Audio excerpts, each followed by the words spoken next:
That chart's a couple of months old, and if you want to really see something that's said, take a look. The rally in Butler, Pennsylvania, was electric.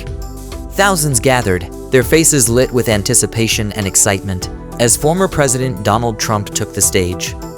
The sun was setting, casting a golden hue over the crowd, and the air buzzed with a fervor of supporters ready to hear their leader speak. Trump's voice boomed through the speakers, resonating with passion and conviction as he addressed the enthusiastic assembly.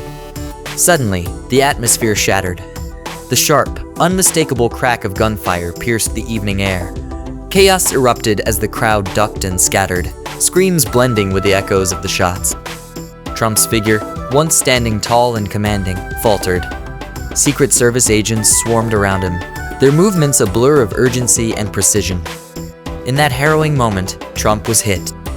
The bullet grazed his upper right ear, and he staggered, gripping the podium for support. The sight was both shocking and surreal. This man, often perceived as larger than life, now vulnerable and wounded. The viewer could feel the collective gasp of horror and disbelief ripple through the crowd, mingling with the frenzied commands of the Secret Service.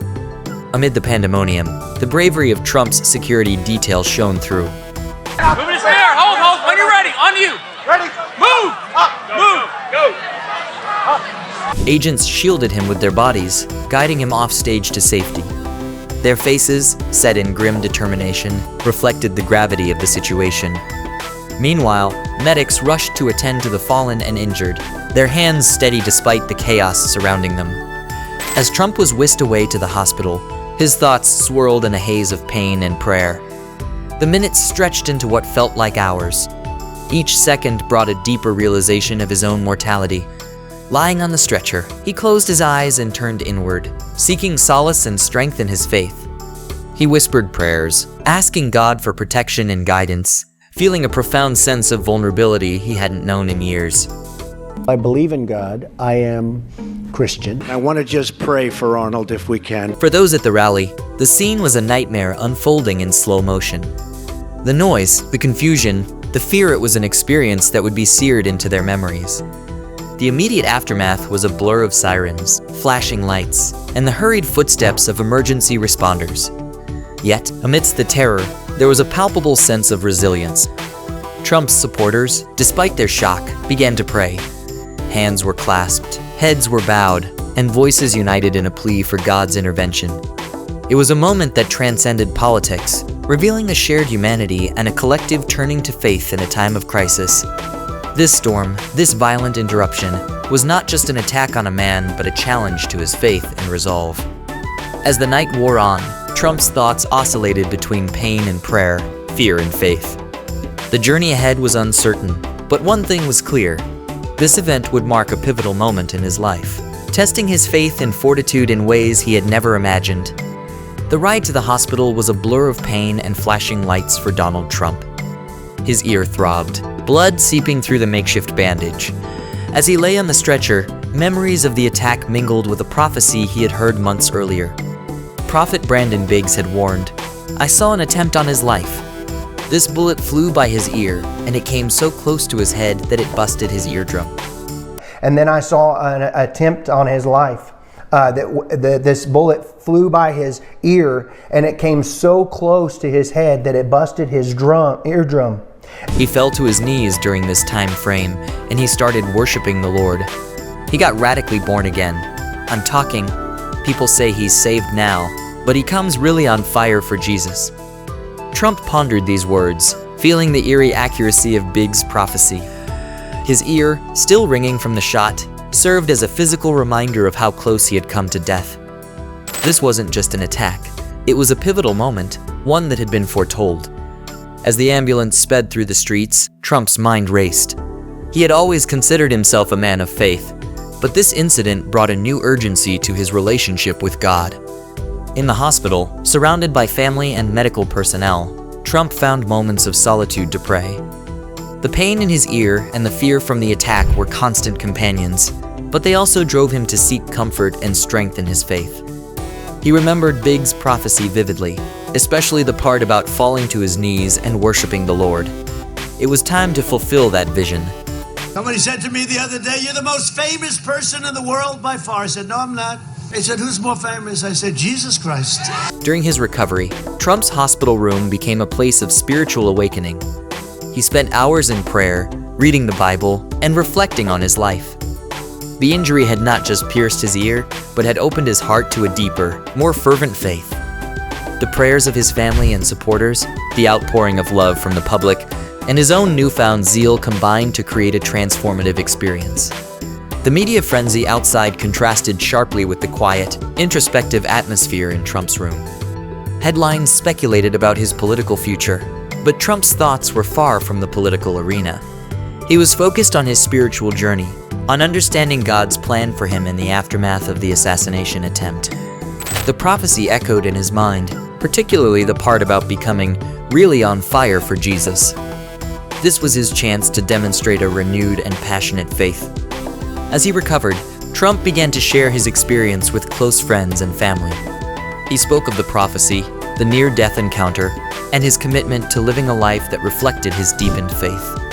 He recounted how, in those critical moments after the shooting, he had felt an overwhelming presence of God, guiding and protecting him. This wasn't just about surviving an attack, it was about embracing a calling. The valley of shadow he walked through brought clarity and purpose. Trump's faith had been tested and strengthened. His prayers were no longer just petitions, but conversations with a God he now felt more intimately connected to. The prophecy of Brandon Biggs had come true, and Trump was determined to live up to it, to become the man really on fire for Jesus. Saved now, but he becomes really on fire for Jesus, for what I saw coming. The journey was far from over, but he knew he was on the right path, one guided by divine purpose and renewed conviction. Emerging from the shadow of the assassination attempt, Donald Trump stood stronger and more resolute than ever before. His return to public life was nothing short of miraculous. Just days after the attack, he made a dramatic appearance at the Republican National Convention in Milwaukee, Wisconsin.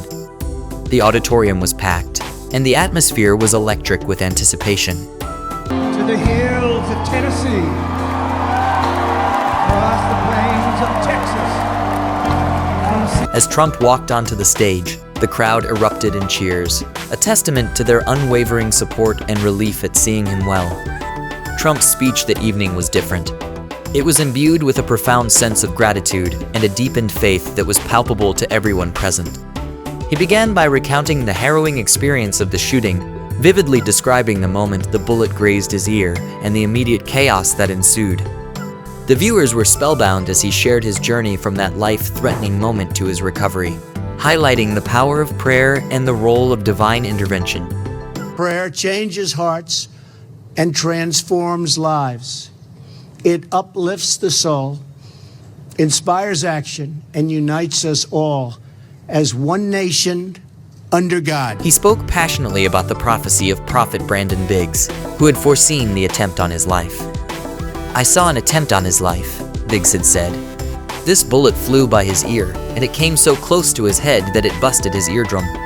He fell to his knees during this time frame, and he started worshiping the Lord. He got radically born again. I'm talking. People say he's saved now, but he comes really on fire for Jesus." Trump shared how those words had stayed with him, guiding him through the darkest moments of his recovery. Trump's testimony resonated deeply with the audience. He described how the experience had brought him closer to God, igniting a fervent, unwavering faith. He had spent hours in prayer, reflecting on his life and seeking God's guidance. This renewed faith was evident in his words and actions. He spoke of the overwhelming sense of peace he felt during his recovery, attributing it to the countless prayers from supporters and his own deepening relationship with God. The crowd was moved as Trump emphasized the importance of faith in overcoming life's challenges. He encouraged everyone to turn to God in times of crisis, sharing how his own faith had been a source of strength and resilience. His speech was not just a political address, but a heartfelt testimony of transformation and divine grace. Trump's closing words were powerful and uplifting. He reminded the viewers that, despite the trials and tribulations, God's plan is always greater. "I stand before you today, not just as your former president, but as a testament to the power of faith and prayer," he said.